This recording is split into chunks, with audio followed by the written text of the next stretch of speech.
অবশেষে পশ্চিমবঙ্গ রাজ্য সরকারি কর্মচারীদের ডিএ নিয়ে সুখবর। পশ্চিমবঙ্গ রাজ্য সরকারি কর্মচারীদের অবশেষে ডিএ বাড়ল। রাজ্য সরকারি কর্মচারীদের ডিএ নিয়ে এই মুহূর্তের সবথেকে গুরুত্বপূর্ণ খবর। অন্যদিকে রাজ্য সরকারি কর্মচারীদের জন্য ফের ছুটি ঘোষণা।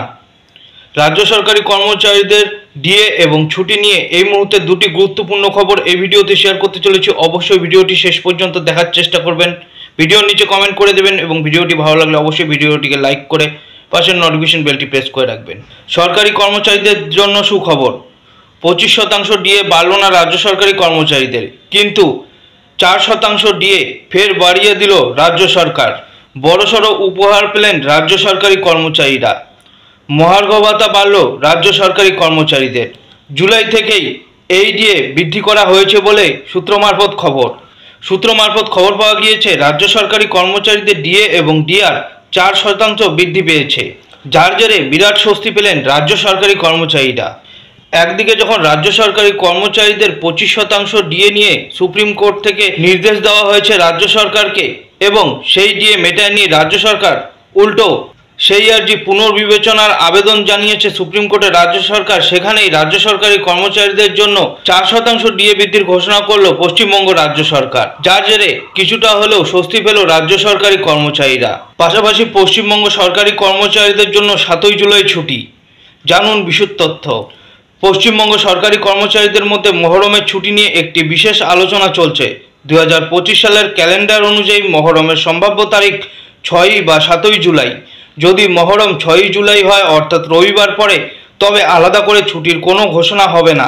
কিন্তু যদি চাঁদ দেখার উপর নির্ভর করে মহরম 7ই জুলাই সোমবার অনুষ্ঠিত হয়, তবে পশ্চিমবঙ্গ সরকারি কর্মচারীদের জন্য এটি একটি ছুটির দিন হিসেবে ঘোষিত করা হতে পারে।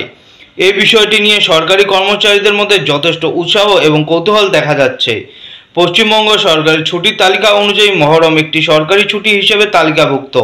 তবে মহরমের দিনক্ষণ চাঁদ দেখার ওপর নির্ভরশীল হওয়ায় ছুটির তারিখ পরিবর্তন হতে পারে।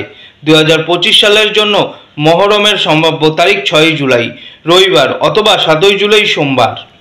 যদি মহরম 6ই জুলাই হয়, অর্থাৎ রবিবার হয়, যেহেতু রবিবার এমনিতেই একটি ছুটির দিন, তাই আলাদা করে আর কোনো ছুটি থাকবে না।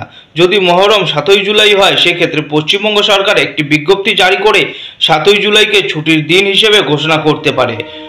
সরকারি বিজ্ঞপ্তি এবং তার গুরুত্ব। এখন পর্যন্ত পশ্চিমবঙ্গ সরকারের তরফ থেকে এই বিষয়ে কোনো চূড়ান্ত বিজ্ঞপ্তি জারি করা হয়নি। সাধারণত চাঁদ দেখার পর এবং সংশ্লিষ্ট ধর্মীয় কর্তৃপক্ষের সাথে আলোচনার পরেই এই ধরনের ছুটির চূড়ান্ত ঘোষণা করা হয়। তাই সমস্ত সরকারি কর্মচারী, শিক্ষা প্রতিষ্ঠান এবং অন্যান্য আগ্রহী ব্যক্তিদের সরকারি বিজ্ঞপ্তির জন্য অপেক্ষা করার পরামর্শ দেওয়া হচ্ছে।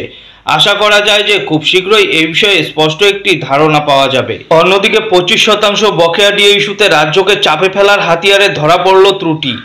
সুপ্রিম কোর্টের নির্দেশ মতো 27শে জুনের মধ্যে রাজ্য সরকার বকেয়া ডিএ মিটিয়ে না দেওয়ায় ইতিমধ্যেই রাজ্যের 2 সচিবকে আদালত অবমাননার নোটিশ পাঠানো হয়েছে বলে জানিয়েছিলেন কনফেডারেশন অফ স্টেট গভর্নমেন্ট এমপ্লয়িজের সাধারণ সম্পাদক মলয় মুখোপাধ্যায়।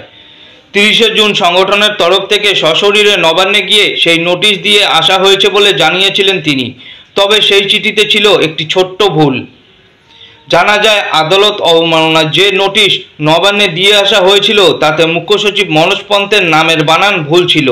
এদিকে অনেক সরকারি কর্মীরাই দৃষ্টি আকর্ষণ করেছিলেন কনফেডারেশনের। এই আবহে ভুলটা নজরে পড়তেই তা শুধরে নেওয়া হলো। এক ফেসবুক পোস্ট করে মলয় মুখোপাধ্যায় বিষয়টি সম্পর্কে জানিয়েছেন, ডিএ নিয়ে মাননীয় মুখ্য সচিব মনোজ পন্থের নামের বানানটি ঠিক করে দেওয়া হয়েছে। অনেক কর্মী বন্ধু জানতে চেয়েছিলেন যে বানানের ভুলটি ঠিক করা হয়েছে কিনা, তাই পোস্টের মাধ্যমে তা জানানো হলো। তো রাজ্য সরকারি কর্মচারীদের ডিএ এবং ছুটি নিয়ে এই মুহূর্তের গুরুত্বপূর্ণ কিছু খবর, সেটি এই ভিডিওতে শেয়ার করলাম। ভিডিওটি ভালো লাগলে অবশ্যই ভিডিওতে লাইক করবেন, চ্যানেলটিকে সাবস্ক্রাইব করবেন এবং পাশে নোটিফিকেশন বেলটি প্রেস করে অবশ্যই আমাদের সাথে থাকবেন। ধন্যবাদ।